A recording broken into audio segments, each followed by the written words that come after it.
여러분 안녕하십니까, 강흥천입니다.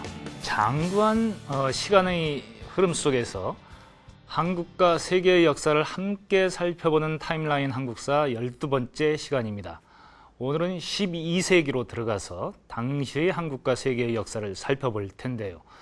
저는 이 12세기를 하나의 키워드로 표현하려고 한다면 칼이라고 하겠습니다. 중국에서 문화적인 역량을 최대한도로 발휘했던 송나라도 당시 12세기에 새로 일어난 여진족에게 여지없이 당합니다.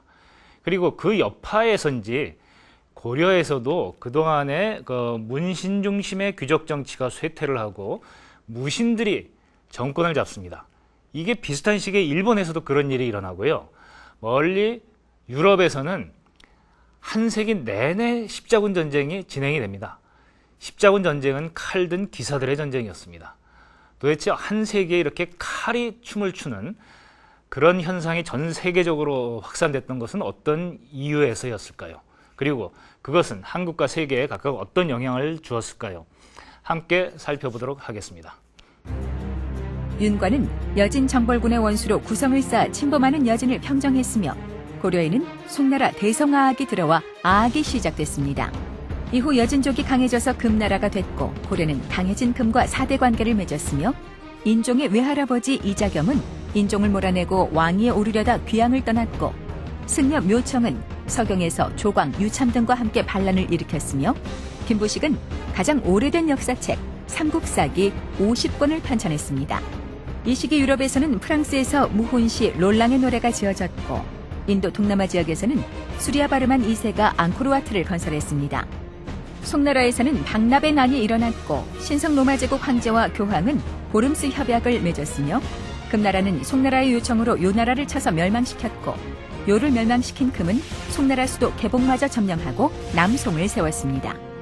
또한 포르투갈의 영주 아폰소 엔히크는 알모아 히데 왕조의 대군을 정복한 뒤 포르투갈 왕국을 탄생시켰고 금나라와 송나라는 화친을 맺었으며 서유럽에서는 클레르보의 베르나르두스에 의해 제2차 십자군 원정이 시작됐습니다.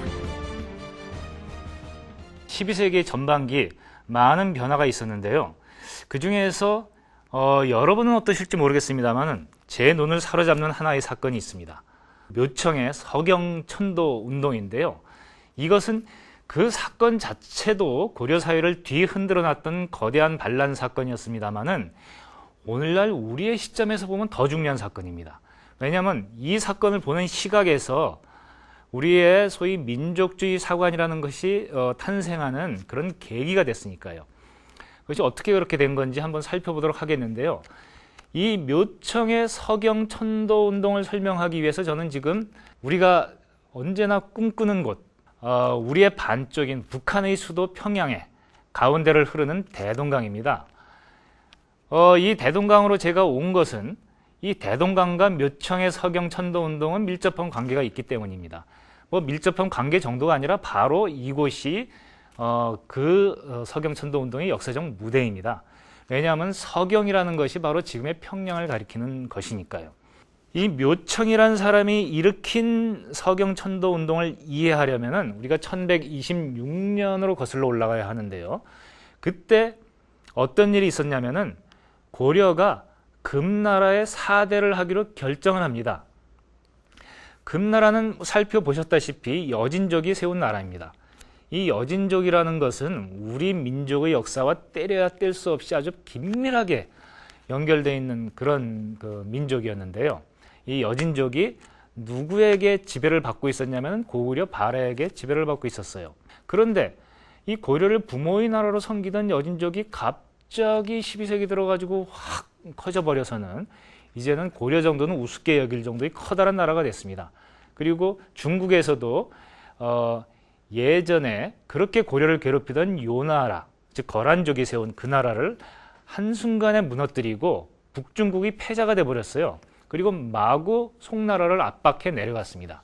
고려에 좀 다행스러운 것이 있다면은 과거에 거란족처럼 송나라와 싸우기 위해서 후한을 없앤다는 명목으로 고려에 쳐들어오지는 않았다는 그 정도가 될 수 있겠습니다. 그리고 여기에는 어떻게 보면은 좀 고려가 현명하게 대처를 했다고도 볼 수 있는데 금나라가 요구하는 대로 그래 너희를 우리가 상국으로 대접해 줄게 하면서 금나라를 어떤 중국의 정통 왕조로 대접을 하고 거기에다가 사대를 하기로, 즉 조공을 바치고 금나라 황제의 책봉을 받기로 그렇게 약정을 했던 겁니다. 그런데 예전에 우리를 부모의 나라로 섬기던 그런 그 하찮은 부족이 지금 좀 큰 나라가 됐다고 해서 그 나라가 요구하는 대로 거기다 사대를 한다? 이게 말이 되느냐? 이렇게 생각하는 사람들이 당연히 있었을 겁니다. 그 중에 한 사람이 바로 묘청이었는데 이 묘청은 승려였습니다. 고려는 불교를 숭상하던 나라였으니까 묘청 같은 사람들의 사회적인 지위도 높았겠죠. 근데 이 묘청은 어떻게 해서 당시 고려의 왕이었던 인종의 눈에 들었냐면은, 원래 인종이 사랑하던 두 명의 아주 훌륭한 그 유학자가 있었는데요. 한 사람이 정지상이고 한 사람이 김부식입니다. 정지상이 바로 서경, 즉 이곳 평양 출신입니다. 이건 묘청도 평양 출신의 승려였어요. 김부식은 경주 출신입니다. 옛 신라 세력이라는 거죠.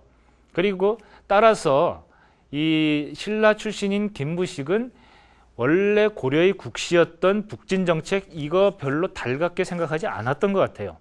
그리고 좀 더 현실적인 노선을 취했는데, 이 김부식은 정지상처럼 글을 잘 쓰고 문학을 잘하는 그런 그 문인이라기보다는 경학의 밝은, 그러니까 유학적인 지식에 밝고 유학의 도리를 더 많이 따지는 그런 유학자였다고 봐야 되겠습니다. 이렇게 김부식과 정지상은 서로 좀 성향이 달랐기 때문에 원래 고려 왕조에서도 일정한 라이벌 관계를 형성하고 있었습니다만은, 특히 정지상이 자기 고향 출신인 묘청을 인종에게 소개시켜 주면서부터 그런 어떤 라이벌 그 의식에서 나오는 갈등은 더 이렇게 올라가게 됩니다. 묘청이 인종에게 뭐라고 제안을 하냐면은, 개경의 기가 쇠약해졌다. 그래서 금나라 따위에게 사대도 하고 그러는 거다. 그러지 말고 서경으로 도읍을 옮기고, 그리고 우리도 칭제 건원을 하자, 이렇게 주장을 합니다. 칭제 건원, 황제를 칭하고 연호를 세우자. 이게 이제 천자의 나라만이 할 수 있는 건데, 괜히 금나라에다가 그렇게 하지 말고 우리도 그렇게 이를테면 자부심을 세우고 황제의 나라, 천자의 나라를 자임하게 되면은 주변에 36개 나라가 와서 조공을 바칠 거라고 이렇게 이제 큰 소리를 쳤습니다. 그리고 개경의 지기가 쇠약해졌다는 말에 인종도 좀 혹했던 모양입니다.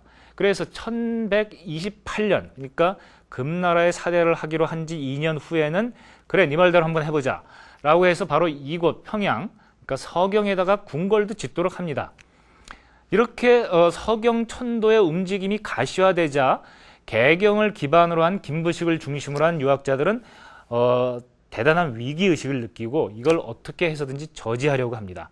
그리고 김부식은 합리적인 유학자였기 때문에 묘청이 이야기하는 것과 같은 그런 어떤 풍수 도참설에 근거한 이런 좀 황당해 보이는 이야기에 마음이 끌리지 않았을 뿐만 아니라 그것을 미워했어요. 그래서 어떻게 해서든지 묘청 세력의 그 황당무계한 측면을 이 폭로를 해서 인종의 마음을 돌리려고 합니다. 그런데 이때 묘청이 어떻게 보면 묘수를 부렸는데 그게 또 그의 이제 발목을 잡는 그런 그 나쁜 수가 될 수도 있었던 그런 그 행동을 하게 되는데, 그게 뭐냐면은 인종을 평양으로 데려가서 바로 이 대동강에서 뭔가 이렇게 물이 부글부글 끓어오르는 그런 모습을 보여줍니다. 그걸 보여주면서 묘청이 뭐라 그러냐면은 저거야말로 대동강 밑에 있는 용이 이 침을 이렇게 용이 이렇게 흘리는 침이 나오는 것이다. 바야흐로 이 서경이 이 지기가 얼마나 이렇게 상승하고 있는 것을 보여주는 현상이다. 이렇게 이야기를 했다고 합니다. 그런데 아마도 합리적인 유학자였던 김부식과 그의 세력은 여기에 무슨 음모가 있고 이 꼼수가 있을 것이다 라고 생각을 하고 아마 그 대동강 이쪽을 막 이렇게 조사를 했던 모양이에요. 나중에 밝혀지기로는 그것이 큰 떡에다가 묘청 세력들이 떡에다가 참기름을 이렇게 안에다 집어넣어 가지고 대동강에다 가라앉혔다고 합니다. 그러니까 참기름을 품은 떡이 대동강 밑에 가라앉으니까 거기서부터 이렇게 이제 참기름이 부글부글 올라오는 걸 가지고 이게 뭐 용의 침이다. 이렇게 이제 황당무계한 소리를 했다. 라면서 이제 묘청을 탄핵을 하는 거죠. 뭐 이거 하나만은 아니겠습니다만은 결국 인종도 결국은 이제 묘청이 그런 생각에 등을 돌리고 결국은 서경 천도를 백지화합니다. 자, 이렇게 해서 서경천도운동은 비극적으로 막을 내리고 개경은 다시 그 지위를 유지했고, 여기서 중요한 거는 김부식을 중심으로 하는 합리적인 유교 집단이, 그리고 금나라의 사대를 하는 것이 현실적이라고 주장하는 이 집단이 고려의 주류가 되어 간다는 것입니다. 그리고 그런 입장에서 김부식이 정리한 우리나라 현재 남아있는 최초의 역사책이 삼국사기인 것이죠. 이 삼국사기의 시각은 바로 그러한 유교적 합리주의의 시각이 거기에 담겨 있습니다.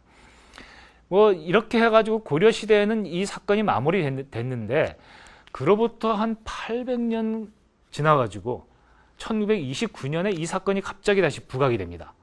그것이 우리가 잘 알고 있는 민족주의 역사학자 신채호의 입을 통해서 묘청의 서경천도운동이 다시금 우리 역사의 아주 중대한 사건으로 떠오르게 된 것인데요.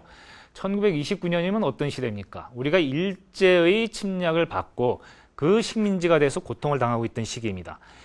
신채호는 이러한 우리의 민족적 고통이 어디에서 유래되었는가를 이렇게 고민하는 과정에서 그 원인 중에 중요한 것을 사대주의에서 찾아냅니다. 우리나라 사대주의 역사관의 근원이 되는 것 중에 하나로 바로 이 묘청의 서경천도운동을 지목을 해요. 그거는 신채호의 글을 모아놓은 조선사 연구초에 실려있는 조선 역사상 1000년대 제1대사건이라는 짧은 글에 실려 있습니다. 그러니까 조선 역사상 1000년 동안에 있었던 가장 큰 사건이 바로 이 묘청의 서경천도운동이라는 건데요. 여기서 신채호 선생은 묘청의